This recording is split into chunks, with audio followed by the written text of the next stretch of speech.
As a transport operator, you should monitor your equipment constantly. You need to be aware of how your equipment is operating. You need to know when everything is operating properly, and you especially need to know when it isn't. Your transport is equipped with valves, gauges, and other equipment. You should know how they all operate and how to use them correctly. The transport also has emergency shutoff equipment to use if you need to shut down equipment immediately. In this module, you will learn more about the equipment and systems that you will use on your transport, as well as how to interpret readings from the equipment. Cargo tanks are manufactured according to the American Society of Mechanical Engineers and Department of Transportation specifications MC 330 and MC 331. Cargo tanks must have a data plate.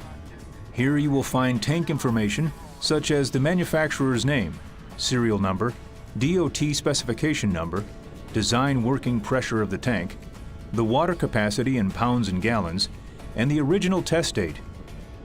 MC 331 cargo tanks are equipped with cradles to support the tank.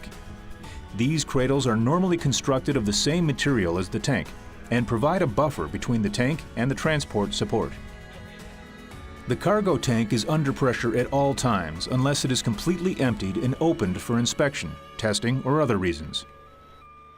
When both the liquid and vapor hoses are connected, the propane transfer system functions as a closed-loop system. Liquid propane travels to the storage tank and vapor is returned to the transport in order to equalize pressure. There are at least 2 openings in cargo tanks, one for liquid transfer and one for vapor equalization. Usually there is a separate opening for filling the cargo tank via a spray fill, which reduces the pressure buildup by cooling the vapor. There may be additional openings for mounting a pump, liquid bypass line, etc. Each opening will have special valving to reduce the hazards of an unintentional release from piping or hose failures and traffic accidents. Each opening may have 1 or more connections for hoses. The connections or openings are required to be labeled. Typically, they would be labeled as liquid, vapor, or spray fill. If they are not labeled, contact your supervisor. There are 2 main connections on the transport. The liquid fill connection is usually connected to a spray fill opening where liquid propane flows into the transport. The vapor equalizing connection is the opening where vapor moves in and out of the cargo tank to equalize pressure between tanks. This connection must be permanently marked vapor. Many trailers are equipped with a brake interlock system.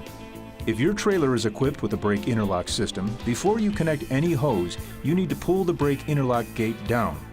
The brake interlock contains an air switch that will drop air pressure to the brakes on the trailer.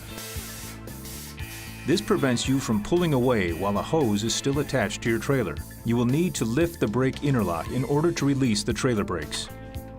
There are a variety of valves used during the loading and unloading process.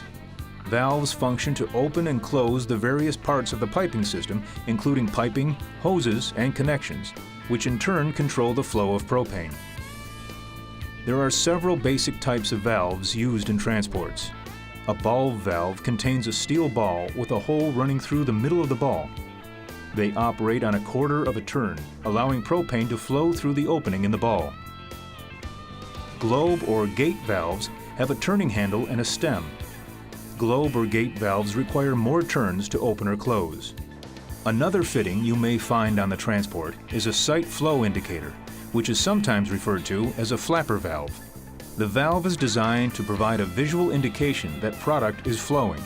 It also can restrict the reverse flow or backflow of product automatically. Cargo tanks must be fitted with pressure relief valves to protect the cargo tank from being over-pressurized. The valves are designed to open if the tank pressure exceeds 250 pounds per square inch, or 265 pounds in the case of a dual-service trailer. They are recessed within the cargo tank itself and are virtually damage-proof in the event of a vehicle collision or rollover. In addition to pressure relief valves, cargo tank piping systems may contain hydrostatic relief valves to protect equipment and lines from overpressurization due to the effects of liquid expansion. Hydrostatic relief valves are placed in the system where liquid propane can be trapped between 2 positive shutoff valves, including backcheck valves. The internal valves are located at the liquid withdrawal connection near the bottom or belly of the cargo tank. They are cable or air operated and can be opened and closed by a connection to a central control station. The control systems are also equipped with fusible links so that the internal valves will close automatically in case of fire. The back check valve is a simple valve with one seat that is opened or closed by the force of the product or pressure. When installed in a spray-fill liquid inlet opening, it prevents propane from flowing back from the transport towards the plant piping. Gauges are another critical component on the transport. Gauges provide you with information about your load of propane. When filling your transport or offloading to a storage container, it is critical that you understand how individual gauges function and how they work together to ensure a safe product transfer. A good understanding will help you respond appropriately if a gauge malfunctions or its reading is in conflict with another gauge. The fixed liquid level gauge is usually located on the curb side of the tank. It will tell you the liquid volume in a tank. As its name implies, the fixed liquid level gauge measures the liquid at only one level in the container. Transports have more than one on a tank, each that read a specific level. This level is usually the maximum permitted filling level for a particular tank, normally around 80 to 85%, depending on company policy. Some transports are equipped with a rotary gauge. A rotary gauge determines the amount of propane in the cargo tank. It has an indicator arm attached to a bleeder valve, a curved hollow dip tube that extends into the container, and a gauge face. A float gauge continuously indicates the liquid level in a container through the use of magnets. Due to its simple operation, it is very easy to use. If the accuracy of the rotary or float gauge cannot be determined, use only the fixed maximum liquid level gauge. Pressure and temperature gauges are used to check the load of propane in the cargo tank. These gauges are also usually located on the curb side of the transport. The percentage gauge is an important instrument on the side of the transport tank. When you go into a facility to load, you need to look at that and determine that the tank is empty. When you're loading, it's usually metered on, but you watch your percentage gauge to make sure that that's going up at a proper amount of product that's going on to it. And of course, then it's very important when you're loaded that you don't go over the percentage. A pressure gauge helps ensure that pressures in the cargo tank are not exceeded during loading operations. This gauge has a dial face with ranges from 0 to 400 psi, a pointer, and a gas inlet. A pressure gauge is typically installed in an opening containing a riser that extends into the vapor space of the tank. The temperature gauge measures the temperature of the propane inside the tank, not the outside temperature. Product temperature is a factor used to determine the allowable loading capacity of the tank, or to calculate volume due to temperature changes. The temperature of the propane can fluctuate depending on outdoor temperatures. This can impact the amount of propane the transport can carry. The warmer the outside temperature gets, the more propane expands, reducing the amount you're able to carry. You know, just on a normal day, you can have 20, 30 degree temperature change. So you can start out the day, like on your transport, you could be 85%, and if the temperature goes up 20 degrees, you could gain a couple percent just that easily. Same way if it cools. So that's why we don't fill them the full capacity. Most of the dial gauges, it gives what your percentage should be, and then in smaller print it'll show what temperature is considered a safe percentage for that temperature. The types of gauges you use will vary by transport and by company. Be sure to check with your supervisor about which gauges your company and customers use. Pumps are used to move the propane from your transport to the storage tank during the unloading process. These pumps are called product pumps, but are often referred to as belly pumps, or may simply be referred to by the manufacturer name, such as Blackmer, Superior, or Corken pumps. Pumps on transports can be operated by a power takeoff, or PTO assembly, which can be a shaft-driven or a hydraulic system. The PTO assembly transfers power from the engine to the pump.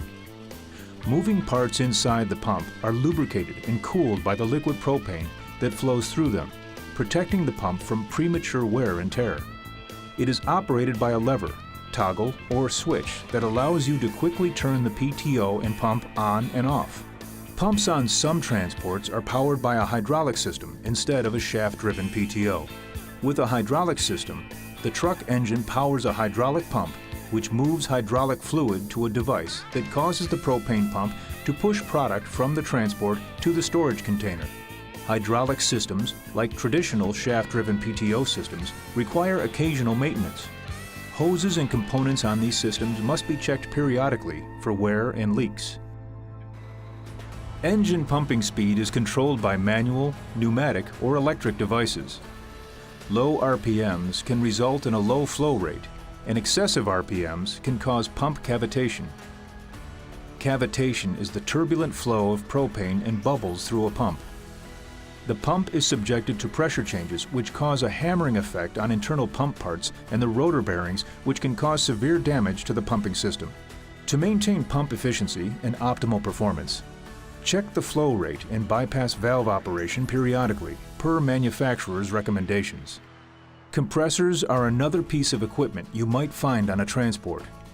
A compressor is used to raise the pressure of propane vapor, which is then used to push liquid propane from one container into another, such as from a rail car into a bulk storage tank.